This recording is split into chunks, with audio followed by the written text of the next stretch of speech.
యేసు నీ మాటలు నా జీవితానికి క్రొత్త మాటలు. యేసు నీ మాటలు నా జీవితానికి క్రొత్త మాటలు. నా పాదములకు దీపం, నా త్రోవలకు వెలుగు. నా పాదములకు దీపం, నా త్రోవలకు వెలుగు. నీ వాక్యమే నన్ను బ్రతికించెను. నీ వాక్యమే నన్ను బ్రతికించెను. నీకొక గొప్ప స్థానాన్ని ఇచ్చుట కొరకు, నీ జీవితాన్ని మార్చి అనేకులకు ఆశీర్వాదకరంగా చేయట కొరకు, ఆయన నీ జీవితంలో గొప్ప ఆశీర్వాదాన్ని, దీవెనను ఇచ్చుట కొరకు ఆయన ఈ భూలోకానికి దిగి వచ్చారు. ఎంతకాలం ప్రభువుని మోసం చేసి జీవించగలవు? దేవుని కన్నును నువ్వు కప్పలేవు. భర్తను మోసగిస్తావా? భార్యను మోసగిస్తావా? తల్లిదండ్రులు మోసగిస్తావా? సంఘాన్ని మోసగిస్తావా? మోసగించడానికి వీల్లేదు. దేవుని దగ్గరికి వచ్చింది నీవు ఆయన స్వరాన్ని వినాలి. ఆ స్వరం వెంబడి పరిగెత్తాలి. ఆ స్వరమే నీ జీవితంలో అద్భుతాలు, ఆశ్చర్య కార్యాలు చేస్తుంది. మన ప్రభువైన యేసుక్రీస్తు నామమున హౌస్ ఆఫ్ ప్రేయర్ ధవళేశ్వరం పక్షా నుంచి మీకు శుభాభివందనాలు తెలియజేయుచున్నాను. దేవుని మహాకృపను బట్టి, దైవజనులు బిషప్ కాళ్ళేపల్లి ఎలీషాయి గారి యొక్క ప్రార్థనను బట్టి వాక్యపు వెలుగులో నడుచుట అనే టీవీ కార్యక్రమాన్ని మీకు అందించడానికి దేవుడు మాకెంతో సహకారం అందించినందుకు దేవాతి దేవునికి ప్రభు పేరట వందనాలు తెలియజేయుచున్నాను. దీనికి సహకరించిన వారందరినీ ప్రభు మెండుగా దీవించి ఆశీర్వదించును గాక. ఆమెన్. దేవుని మహాకృపను బట్టి వాక్యపు వెలుగులో నడుచుట అనే టీవీ కార్యక్రమాన్ని అద్భుత రీతిగా దేవుడు నడిపిస్తూ అనేక మంది మీ ఫోన్స్ కాల్స్ ద్వారా దేవుని నామాన్ని మహింపరుస్తూ వాక్యము ద్వారా మీరు బలపడుతున్న విధానాన్ని బట్టి ప్రభుకి మహిమా ఘనత ప్రభావాలు చెల్లిస్తున్నాను. రాబో దినాల్లో మరింతగా మీరు ఆశీర్వదించబడాలని, దీవించబడాలని, వాక్యము ద్వారా వచ్చే గొప్ప రక్షణ, స్వస్థత, విడుదల మీ అందరూ పొందుకోవాలని దైవజనుడిగా నేను ఆశిస్తూ ఈ యొక్క వర్తమానాన్ని మీరు విన్నట్లయితే బహుగా మీరు దీవించబడి ఆశీర్వదింపబడుదురుగాక. ఆమెన్. దేవుని వాక్యంలో నుండి ఈ దినమున ఒక చక్కటి అంశాన్ని మనం నేర్చుకుందాం. ఆత్మీయ పక్షవాయువు అనే అంశాన్ని ఈ దినమున మీతో నేను పంచుకోవాలని ఆశపడతా ఉన్నాను. బైబిల్ గ్రంథంలో లూకా రాసిన సువార్త 5వ అధ్యాయం 17 నుంచి 19 వచనాల వరకు, ఒకనాడు ఆయన బోధించుచుండగా గలిలయ యూదయ దేశములలో ప్రతి గ్రామము నుండి యెరూషలేము నుండి వచ్చిన పరిసయ్యులను కూర్చుండి ఉండగా ఆయన స్వస్థపరచునట్లు ప్రభు శక్తి ఆయనకుండెను. ఇదిగో కొందరు మనుషులు పక్షవాయువు గల ఒక మనిషిని మంచము మీద మోసుకొని వానిని లోపలికి తెచ్చి ఆయన ఎదుట ఉంచుటకు గాని జనులు గుంపు కూడి ఉండినందున వల్లపడక ఇంటి మీదకెక్కి పెంకులు విప్పి మంచముతో కూడా యేసు ఎదుట వారి మధ్యన వానిని దించిరి. దేవునికి స్తోత్రం కలుగును గాక. ఒక చక్కటి వాక్యాన్ని ఇప్పుడు మనం చదివాం. యేసుక్రీస్తు ప్రభు కపెర్నహూములో ఒక ఇంటిలో ఉండి బోధిస్తున్నాడు. యేసు ప్రభు ఎక్కడుంటే అక్కడ జనాలు. యేసు ప్రభు వాక్యాన్ని వినడానికి, ఆయన మాటలు వినడానికి జనాలు పరిగెత్తుకుని వచ్చేవారు. యేసు ప్రభు సాధారణంగా ఆయన చేసే పనులు ఏంటంటే రాత్రి అంతా ఒలీవల కొండకు వెళ్ళి ప్రార్థించేవారు. ఉదయాన్నే దిగి వచ్చి ఆయా ప్రాంతాల్లో సంచారం చేస్తూ బోధిస్తూ ఉండేవారు. దేవుని రాజ్యాన్ని గురించి ప్రజలకు తెలియజేస్తూ ఉండేవారు. బోధించిన అనంతరము అనేక మందిని స్వస్థపరుస్తూ ఉండేవారు. ఆ స్వస్థత కార్యాల్లో దెయ్యాలు వెళ్ళిపోతూ ఉండేవి. ఎన్నో అద్భుత కార్యాలు, ఆశ్చర్య కార్యాలు ఆయన పరిచర్య చేస్తున్న దినాల్లో జరిగేవి.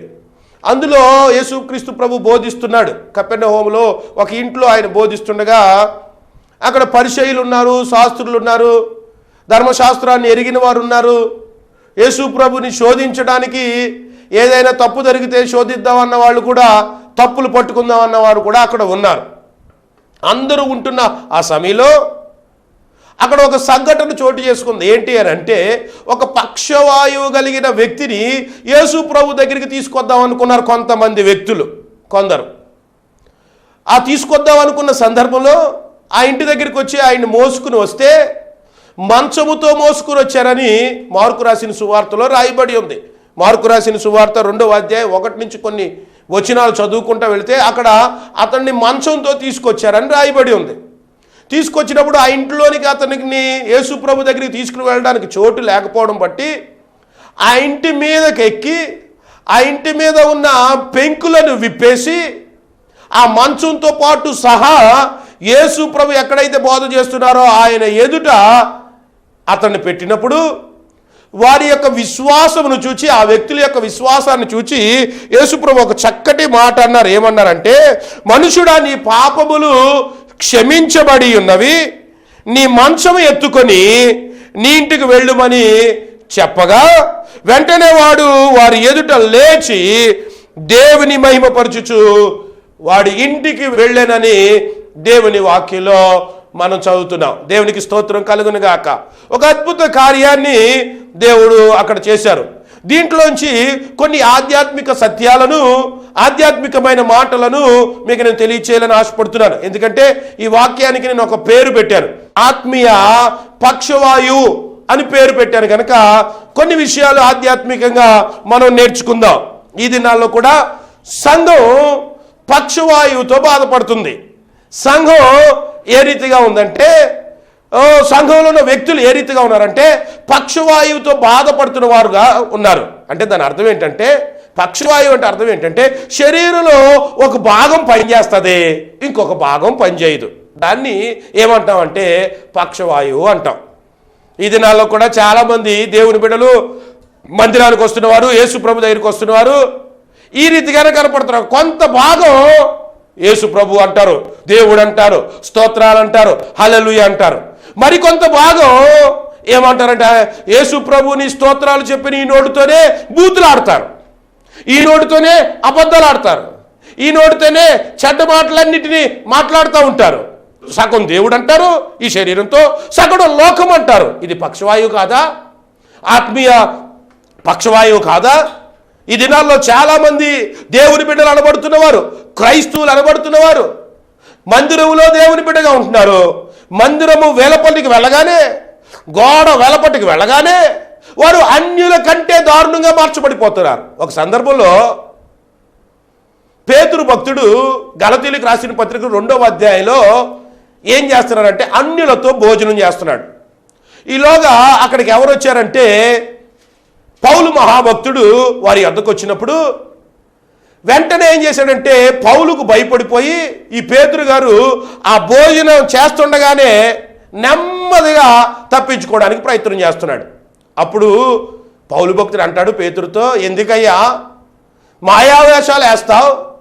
ఈ దినాల్లో క్రైస్తవులైన వారు చాలామంది మాయావేషాలు వేసేవారు ఉన్నారు. మారు వేషాలు వేసేవాడిని ఎవరైనా పట్టుకోవచ్చు, కానీ మాయావేషాలు వేసేవాళ్ళని ఎవరు పట్టుకోలేరండి. ఈ దినాల్లో క్రైస్తవులు చాలామంది మారు వేషాలు కాదు, మాయావేషాలు వేస్తున్నారు. మాయావేషాలు వేసేవారు చాలామంది, మాయావేషాలు వేసేవాళ్ళని ఎవరు పట్టుకోగలరండి? ఈ దినాల్లో దేవుడు తప్ప ఎవరు వారిని పట్టుకోలేరు. ఆత్మీయ పక్షవాయుతో నీవు ఉన్నావేమో, యేసు ప్రభు దగ్గరికి వచ్చి కొంత దేవుడు అంటూ కొంత లోకం అంటూ లోకంలో ఉన్న బయటికి వెళ్ళినప్పుడు లోకంలో జీవిస్తూ యేసు ప్రభు దగ్గరికి వచ్చినప్పుడు యేసు ప్రభు బిడ్డగా నటిస్తున్నా ఉంటే నువ్వు పక్షవాయువు కలిగిన వ్యక్తివే. అలాంటి వ్యక్తిగా నీవు ఉండి దేవుని ఆరాధన చేయలేవు, దేవుని మహింపరచలేవు, దేవుడి ఆశీర్వాదాలు పొందుకోలేవు. అందుకనే అంటాడు పౌలు భక్తుడు ఆ దినాన పేతురుతో ఏమని అంటాడంటే 2 గలతీయులకు రాసిన పత్రిక 2వ అధ్యాయంలో ఏమని అంటారంటే, అయ్యా నీవు యూదుడివైండి యూదుడి వలె ప్రవర్తించక అన్యుల్ని యూదుల వలె ఎలా ప్రవర్తించమని కోరుతున్నావు? నువ్వు యూదుడిలాగే ఉండు. ఈ దినాల్లో దేవుని బిడ్డలు అని చెప్పుకుంటూ అన్యుల కంటే దారుణమైన పద్ధతుల్లో మనం ఉంటే నువ్వు పక్షవాయువు కలిగిన వాడు కాదా? ఆత్మీయ పక్షవాతంతో నువ్వు లేవా? ఈ దినమును మనం పరీక్ష చేసుకోవాల్సినదేనో. అదేంటో తెలుసా? నేను దేవుని దగ్గరికి వస్తున్నాను, సగం దేవుని బిడ్డగా ఉంటున్నాను, సగం లోకం బిడ్డగా ఉంటున్నాను. పక్షవాయువు ఏ రీతిగా అయితే శరీరంలో ఒక భాగం పనిచేసి ఇంకొక భాగం పనిచేయదో, అలాగే నేను దేవుని దగ్గరికి వచ్చిన వాడు పూర్తిగా నేను దేవుని బిడ్డగా ఉండలేదు, నాలో ఆత్మీయ పక్షవాయువు కలిగిన వాడుగా ఉన్నాను ప్రభువా. ఈ దినమున ఆ ఆధ్యాత్మిక పక్షవాయువు నుండి నీవే విడిపిస్తావు అన్నాడు. ఆ పక్షవాతం నుండి ఏ రీతిగా అయితే దేవుడు ఆ వ్యక్తిని విడిపించాడో, ఈనాడు ఈ వాక్యం వింటున్న నిన్ను, ఆధ్యాత్మికంగా పక్షవాయువులో ఉన్న నిన్ను ప్రభు తప్పనిసరిగా విడిపిస్తారు. రెండవది, వాడిని ఎలా తీసుకొచ్చారంటే ఆ యొక్క ఇంటి మీదకి ఎక్కించి పెంకులు విప్పి మంచంతో కిందకు దించారంట. మంచము సంఘానికి సూచనగా కనపడుతుంది. దేవుని బిడ్డలైన వారు ఆత్మీయ జీవితంలో పక్షవాతానికి సూచన కనపడుతుంది. ఈ మంచము దేవుని సంఘానికి సూచన కనపడుతుంది. బైబిల్ గ్రంథంలో చాలా ప్రాముఖ్యమైన విషయాలు ఉన్నాయి. ఈ సంఘము ఏ రీతిగా ఉందో తెలుసా? మీకా భక్తుడు అంటాడు, మీకా రాసిన గ్రంథం 2వ అధ్యాయం 1వ వచనం కనుక మీరు చదివితే, మంచము మీద పరుండి మోసపు క్రియలు యోచించు వారు దుష్కార్యాలు చేస్తున్నారు. మోసపు క్రియలు ఆలోచిస్తూ వారు దుష్కార్యాలు చేస్తున్నారు. ఎక్కడుండి? మంచం మీద ఉండి. మంచము దేనికి సూచన తెలుసా? దేవుని మందిరానికి సూచన, సంఘానికి సూచన. సంఘంలోనికి వచ్చిన నువ్వు ఎందుకు వచ్చావయ్యా? సంఘంలోనికి నువ్వు వచ్చావంటే, ఇదిగో పలానా వాళ్ళ కోసం వచ్చాను, పలానా వాళ్ళు చూడడానికి నేను వచ్చాను. ఇంకా అంటారు కొంతమంది యవనస్తులు, ఆ అమ్మాయి కోసం వచ్చాను, ఈ అబ్బాయి కోసం వచ్చాను. మంచం మీద ఉండి మోసపు క్రియలు ఆలోచన చేస్తున్న వారులారా, దుష్కార్యాలు చేస్తున్న వారులారా, ఏమని రాయబడి ఉందో తెలుసా? మీకు శ్రమ, మీకు శ్రమ, మీకు కష్టం, మీకు బాధ. మందిరంలోనికి వచ్చి, దేవుని మందిరంలోనికి వచ్చి చెడ్డ కార్యాలు ఆలోచిస్తావా? చెడ్డ తలంపులతో వస్తావా? చెడ్డ ఆలోచనలతో దేవుని మందిరానికి వస్తావా? చెడ్డ హృదయంతో దేవుని మందిరానికి వస్తావా? మంచము మీద మోసము క్రియలు చేయువారులారా, మీకు శ్రమ. సంఘంలోనికి వచ్చి, దేవుని మందిరంలోకి వచ్చి మోసపు ఆలోచనలతో ఉన్నవారికి శ్రమట. ఈ దినమున అలాంటి దౌర్భాగ్యమైన స్థితి నీకొద్దు. అలాంటి స్థితిలో కనుక నీ ఉంటే, నేను మందిరానికి వస్తున్నాను కానీ నా ఆలోచనలు మారలేదు, నా హృదయ ఆలోచనలు మారలేదు, నా తలంపులు మారలేదు అని అంటే, ప్రభు దగ్గరికి వచ్చి ఉన్నది ఉన్నట్టు ప్రభు సన్నిధిలో ఒప్పుకో, విడిచిపెట్టు. శ్రమల పాలు కాకుండా నువ్వు విడుదల పొందుతావు, ఆశీర్వాదాన్ని నువ్వు అనుభవిస్తావు. అందుకని పరమగీతాల గ్రంథంలో 3వ అధ్యాయం 9వ వచనంలో ఏమని రాయబడి ఉందో చదువుతాం ఒకసారి.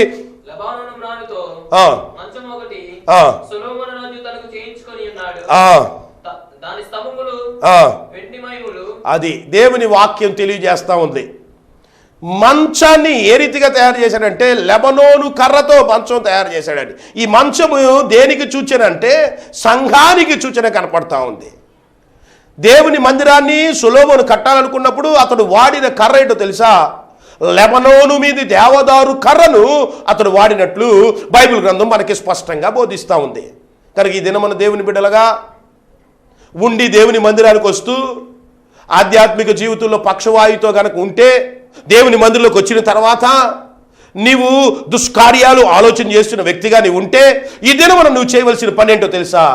ప్రభువా, నేను పక్షవాయుతో ఉన్నాను, ఆధ్యాత్మికంగా నేను పక్షవాయుతో ఉన్నాను. సగం దేవుడు అంటున్నాను, సగం లోకం అంటున్నాను.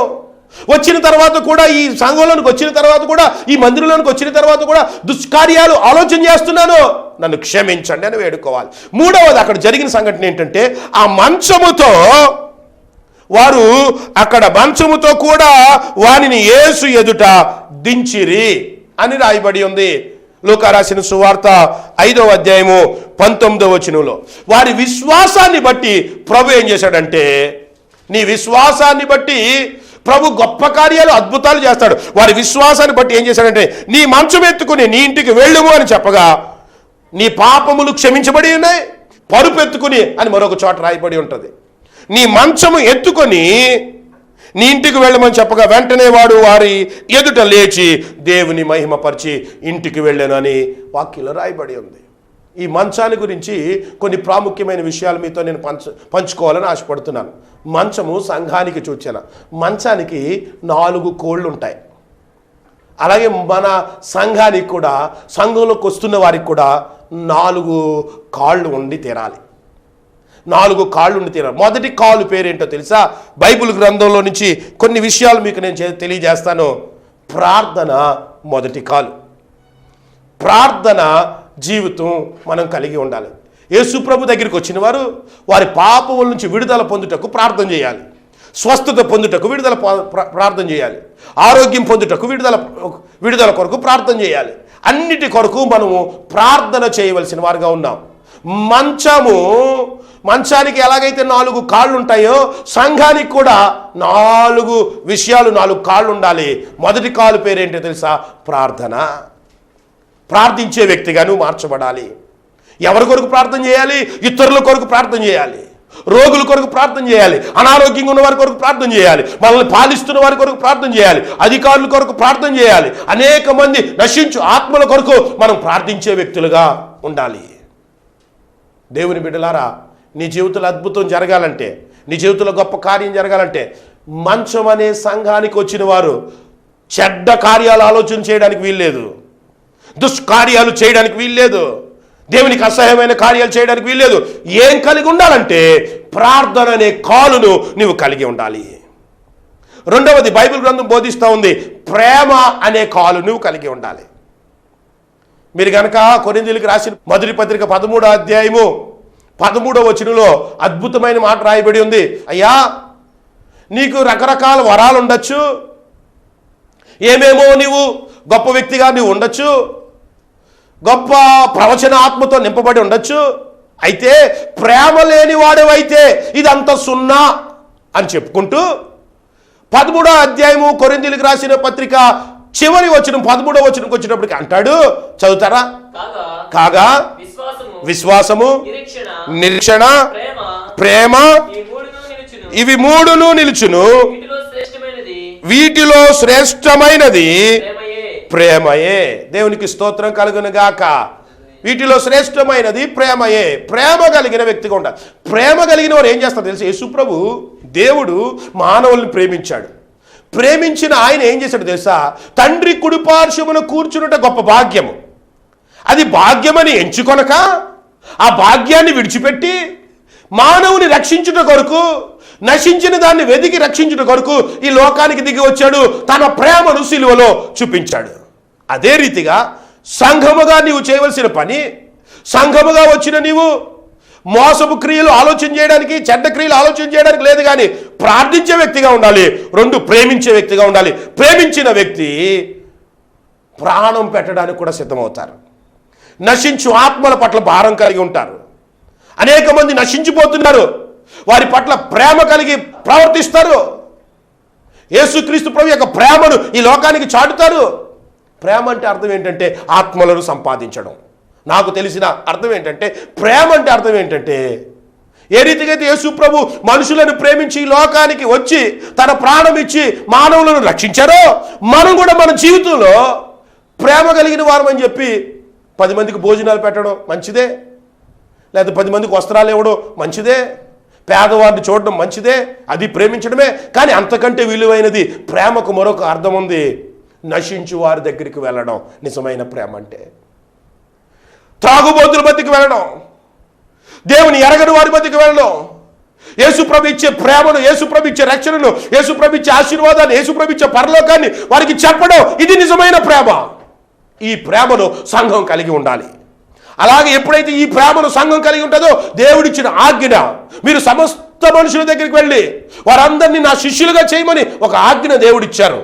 మత్తయి రాసిన సువార్త 28వ అధ్యాయం 18వ వచన ప్రకారం, 19వ వచన ప్రకారం, 20వ వచన ప్రకారం దేవుడిచ్చిన ఆజ్ఞను నువ్వు నెరవేర్చాలని ఆశపడితే, ఆజ్ఞానుసారంగా జీవించాలని నువ్వు ఆశపడితే, నువ్వు ప్రేమ కలిగిన వ్యక్తిగా ఉండాలి. మంచానికి 2వ కాలు ప్రేమ అని ప్రభు పేరట మీకు నేను తెలియజేస్తున్నాను.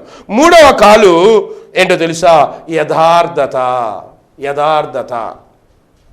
బైబిల్లో సామెతల గ్రంథంలో 14వ అధ్యాయము 11వ వచనం కనుక మీరు చదివితే, భక్తిహీనుల ఇల్లు నిర్మూలమైపోద్ది, యథార్థవంతుల గుడారము వర్ధిల్లును. దేవునికి స్తోత్రాలు. నీవు యథార్థవంతుడిగా ఉంటే నీ గుడారము, నీ ఇల్లు బహుగా వర్ధిల్లుతుంది. భక్తిహీనుల ఇల్లు నిర్మూలమైపోద్ది, పాడు దిబ్బగా మార్చబడుద్ది. ఆనాడు ఇశ్రాయేలు ప్రజలు చాలా భయంకరమైన పాడు దిబ్బలుగా వారి గృహాలు, వారి పట్టణాలు మార్చబడ్డానికి కారణం ఏంటో తెలుసా? వారు భక్తిహీనులైపోయారు. భక్తి చేయవలసిన ఇశ్రాయేలు ప్రజలు, దేవుణ్ణి తట్టు తిరగవలసిన ఇశ్రాయేలు ప్రజలు, భక్తిహీనులైపోయి అన్ని దేవతల తట్లు తిరిగినప్పుడు వారి పట్టణము పాడు దిబ్బాయను, వారి ఇళ్ళు పాడు దిబ్బలుగా మార్చబడెను. శత్రు రాజులు వచ్చి ఇశ్రాయేలు పట్టణాన్ని, యెరూషలేము పట్టణాన్ని కాల్చివేశాను, పాడు దిబ్బగా చేశానని ప్రవక్తల కాలంలో ఎన్నోసార్లు ప్రవక్తల గ్రంథాల్లో ఇశ్రాయేల్ ప్రజల గురించి మనం చదువుతాం. కనుక దేవుని బిడ్డలారా, ఈ వాక్యాన్ని వింటూ నీవు అర్థం చేసుకోవాలి. మంచానికి 4 కాళ్ళు ఉన్నట్టు సంఘానికి 4 కాళ్ళు ఉండాలి. మొదటి కాలు పేరు ప్రార్థన, రెండవ కాలు పేరు ప్రేమ, మూడవ కాలు పేరు యథార్థత. ఈ యథార్థతలో పరిశుద్ధత వస్తుంది, నీతి వస్తుంది, భక్తి వస్తుంది. అందుకని బైబిల్ గ్రంథంలో ఒక చోట అంటాడు, ఎఫెసీయులకు రాసిన పత్రికలో, దేవుని పోలికగా పుట్టబడిన నవీన స్వభావాన్ని ధరించుకోండి, దాంట్లో నీతి, యథార్థత, భక్తి ఇవన్నీ ఉన్నాయి అని తెలియజేస్తాడు. దానికి ఒక పేరు పెట్టారు, నవీన స్వభావము. దాని గురించి నువ్వు విడిచిపెట్టవలసింది ప్రాచీన స్వభావము. ఆ స్వభావాన్ని విడిచిపెట్టినప్పుడు నవీన స్వభావమైన యథార్థతను నువ్వు సంపాదించుకుంటావు. యథార్థవంతుల యొక్క గృహాలు వర్ధిల్లుతాయి. నీ గృహం వర్ధిల్లాలి అని అంటే సంఘానికి కావలసిన మూడవ కాలు యథార్థత. నీ గృహంలో యథార్థత ఉన్నప్పుడు నీ గృహం బహుగా వర్ధిల్లుతుంది. దేవుని యొక్క గృహాలు, దేవుని బిడ్డల యొక్క గృహాలు యథార్థవంతుల యొక్క గృహాలుగా ఉండాలి, అవి బహుగా వర్ధిల్లుతాయి అని దేవుని వాక్యం బోధిస్తుంది. 4వది అత్యంత విలువైనది బైబిల్ గ్రంథంలో రాయబడి ఉన్నది. అదేంటో తెలుసా?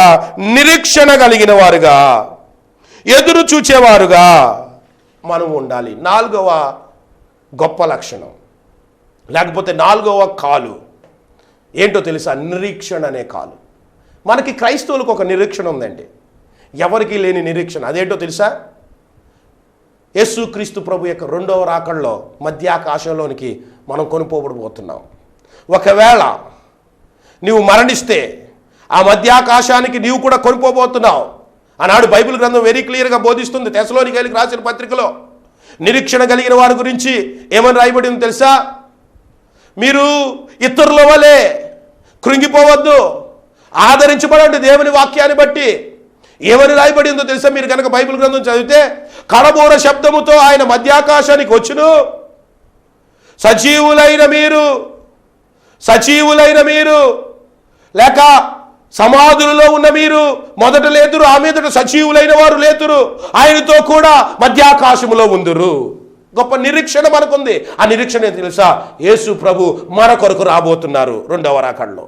మొదటి రాకడలో రక్షకుడుగా వచ్చారు, 2వ రాకడలో ఆయన మధ్యాకాశానికి నిన్ను తీసుకుని వెళ్ళుట కొరకు, యేసు ప్రభు యందు విశ్వాసం ఉంచిన వారందరినీ మధ్యాకాశానికి తీసుకుని వెళ్ళుట కొరకు, ఆ కడబూర శబ్దము కొరకు మనం వేచి ఉన్నాము. ఆ కడబూర శబ్దము మ్రోగినప్పుడు సజీవులైన ఉంటే మీరు లేస్తారు, సమాధుల్లో ఉంటే సమాధులు తెరవబడి సమాధుల్లో నుండి కూడా లేచి ఆ మధ్యాకాశంలో ఆయనతో ఉంటారు. మధ్యాకాశంలో 7 సంవత్సరాల విందులో పాల్గొంటారు. ఆ తదుపరి ఆయన సంఘం అంతటిని పట్టుకుని వచ్చి, ఇదిగో 1000 సంవత్సరాల పరిపాలన ఉంటాం. 1000 సంవత్సరాల పరిపాలన తర్వాత తీర్పు దినం ఉంటుంది. ఆ తీర్పు దినం అనంతరము మనము దేవునితో సదాకాలము జీవిస్తాం, పరలోకం దాన్ని మనం సంపాదించుకుంటాం. కనుక దేవుని బిడ్డలారా, ఇట్టి నిరీక్షణ మనకి కావాలి. నిరీక్షణ లేని ఇతరుల వల్లే మనం ఉండడానికి వీల్లేదు. నిరీక్షణ అనే కాలు కావాలి. ఇదిగో యేసు ప్రభుని నేను నమ్ముకున్నాను, యేసు ప్రభు ద్వారా నాకు రక్షణ కలుగుద్ది, యేసు ప్రభు ద్వారా నాకు పరలోకం కలుగుద్ది, యేసు ప్రభుని మనం చూడబోతున్నాం అనే నిరీక్షణ నీకు కావాలి. సంగమా, ఈ దినాల్లో నిరీక్షణ లేని వారు చాలామంది కనపడుతున్నారు. ఎందుకు వస్తున్నావు మందిరానికి? నిరీక్షణ లేని వారుగా చాలామంది కనపడుతున్నారు. దేవుడు ఆయన మధ్యాకాశానికి రాబోతున్నారు అని అంటే కొంతమంది నమ్మేవారు, నమ్మని వారు, ఇలాంటి వారు చాలామంది కనపడుతున్నారు. నిరీక్షణ లేని వారు చాలామంది కనపడుతున్నారు. మంచము మీద ఉన్నవారు మోసపు క్రియలతో ఉండడానికి వీల్లేదు, దుష్కార్యాలు చేయడానికి వీల్లేదు. మంచము అనగా సంఘము, సంఘంలోనికి వచ్చిన వారు ప్రార్థన చేయాలి, సంఘంలోకి వచ్చిన వారు ప్రేమగా ఉండాలి, సంఘంలోనికి వచ్చిన వారు యథార్థంగా ఉండాలి, సంఘంలోనికి వచ్చిన వారు నిరీక్షణతో ఉండాలి. ఇలా ఎవరైతే ఉంటారో వారిని అంటాడు, నీ విశ్వాసము గొప్పది.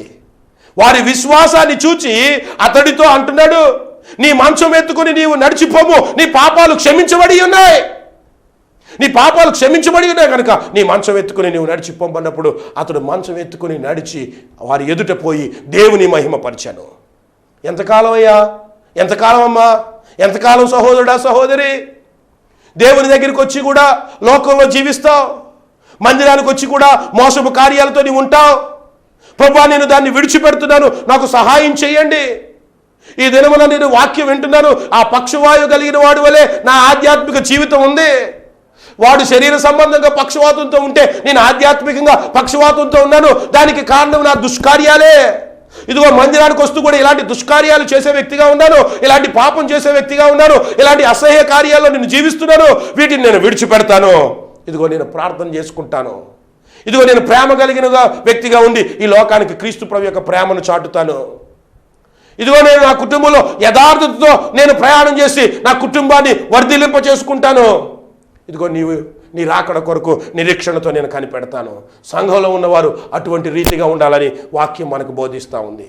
అలా నేను ఉండాలని ఆశపడితే ఈ దినం ఈ వాక్యాన్ని వింటున్న నీవు గ్రహించవలసిన సత్యాన్ని, నీవు అర్థం చేసుకోవాల్సిన సత్యాన్ని, ఎంతకాలం ఈ ఆధ్యాత్మికమైన ఆత్మీయమైన పక్షవాతంతో నీవు ఉంటూ దేవా దేవా దేవా అని అరుస్తూ స్వస్థత లేకుండా ఉంటావు, దీవెన లేకుండా ఉంటావు. ప్రభువా, ఆత్మీయ పక్షవాతంతో నేనున్నాను, నన్ను క్షమించండి, నాకు విడుదల దయచేయండి, నన్ను నా కుటుంబాన్ని మీరు ఆశీర్వదించమని వేడుకుంటే సంఘంలోనికి వచ్చిన నేను ఇదిగో సంఘంలో చెప్పబడిన ఆ రీతిగానే నేను జీవించడానికి ప్రార్థనాపరుడుగా, నీతిమంతుడుగా, ప్రేమ కలిగిన వ్యక్తిగా, నిరీక్షణ కలిగిన వ్యక్తిగా జీవించడానికి నన్ను సిద్ధపరచు ప్రభు అని వేడుకున్నట్లయితే, ఈ వాక్యాన్ని వింటున్నవారు మీ యొక్క తీర్మానాన్ని ప్రభువుకి తెలియజేసినట్లయితే నాతో కలిసి ఏకీభవించి ప్రార్థన చేయండి. తప్పనిసరిగా మీకున్న ఆత్మీయమైన ఆ పక్షవాతం నుండి దేవుడే తప్పనిసరిగా మిమ్మల్ని విడిపించి ఆశీర్వదించి స్వస్థపరిచి బలపరిచి నడిపించును గాక. ప్రార్థన చేసుకుందాం. ప్రార్థన. పరిశుద్ధుడైన మా తండ్రి, మహోన్నతుడైన మా దేవ, మీ శ్రేష్టమైన నామాన్ని బట్టి స్తుతిస్తున్నాం. ఆనాడు పక్షవాయువు కలిగిన వారిని ప్రభువా నీ దగ్గరికి వచ్చినప్పుడు ఇదిగో స్థలం లేకపోతే వారి విశ్వాసంతో ప్రభువా ఆ పైకప్పును విప్పి నీ దగ్గర దించినప్పుడు వాడి పాపములను క్షమించి ఆ పక్షవాయువు నుండి విడిపించారు ప్రభు. అదే రీతిగా ఈ దినాల్లో ఆధ్యాత్మికంగా ఆత్మీయంగా పక్షవాతంతో అనేక మంది ఉంటున్నట్లు మాకు అర్థమవుతుంది. అలాగ నేనున్నాను. ఆధ్యాత్మికంగా చాలా సందర్భాల్లో దేవుని దగ్గరికి వస్తూ కూడా లోకంలో జీవిస్తున్నాను. దేవుని దగ్గరికి వస్తూ కూడా ప్రార్థన లేనివాడిగా ఉన్నాను. దేవుని దగ్గరికి వస్తూ కూడా ప్రేమ లేనివాడిగా ఉన్నాను. దేవుని దగ్గరికి వస్తూ కూడా నిరీక్షణ లేనివాడిగా ఉన్నాను. దేవుని దగ్గరికి వస్తూ కూడా యథార్థత లేనివాడిగా ఉన్నాను. నన్ను క్షమించండి.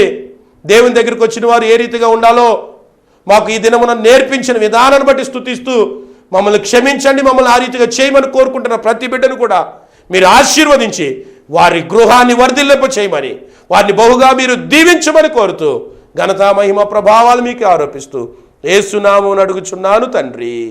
ఆమేన్, ఆమేన్, ఆమేన్. దేవుడు మిమ్మలను బహుగా దీవించును గాక. ఆమేన్.